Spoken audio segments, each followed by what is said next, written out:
These are tips and tricks on Tynehead Regional Park. Our family just bought a bike rack for the car and we're super excited to go on our first neighborhood biking adventure. We chose Tynehead Regional Park mostly because it was the park that connected to the iconic pedestrian overpass that crosses Highway 1 in Surrey and lights up at night. We have little guys, ages 8 and 6, and we're scared of a meltdown over the length or the difficulty of the trail. But much to our surprise, neither the children or us parents ended up crying. Tynehead is on the corner of 96th Avenue and 168th Street in Surrey.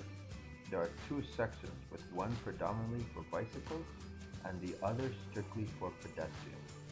The bike path was comfortably wide enough for three of us to ride side by side if we wanted to. The best way to go is up the trail parallel to 96th Avenue because it is overall the gentlest slope to get to the top of the hill.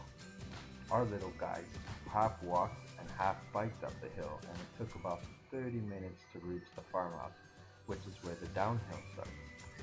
We rested at the top by the farmhouse, which had some cool antique farm equipment fenced in, including some old horse-drawn plows, some tractors, and a nice view of the clearing.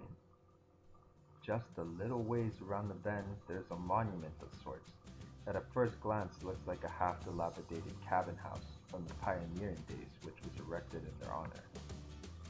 This was a great spot for some pictures with the family, and clearly for our little clowns to goof off as they assume every video was a boomerang. We continued downhill with wild blackberries growing by the wayside, and some charming poems posted every once in a while that could not contain the anxiousness of our 6-year-old as it impeded him from picking up pace on a sweet downhill. This downhill runs right next to the highway, which inherently tends to be loud, but with the wind in our ears, I don't think any of us paid much attention. Once we crossed the street back onto the west side of the park, we found some ancient apple trees next to some wild blackberries and took another break to enjoy.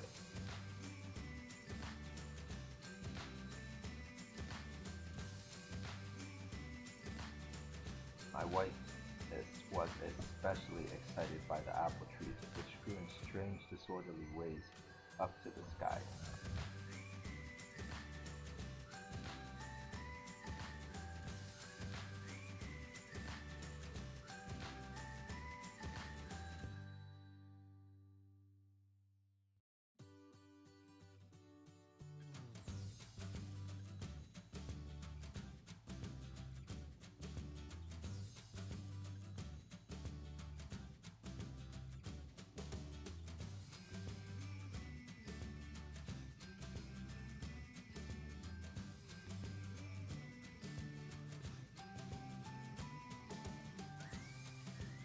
Next along the trail was one of our favorite highlights of crossing the 6-lane highway on the pedestrian overpass. From there it is a real quick downhill back to the parking lot. We started at 7 p.m. and finished at around 8:45 p.m. The entire loop is 4.3 kilometers and a great place for us and the kiddos to ride. That is our review, and we hope you enjoy.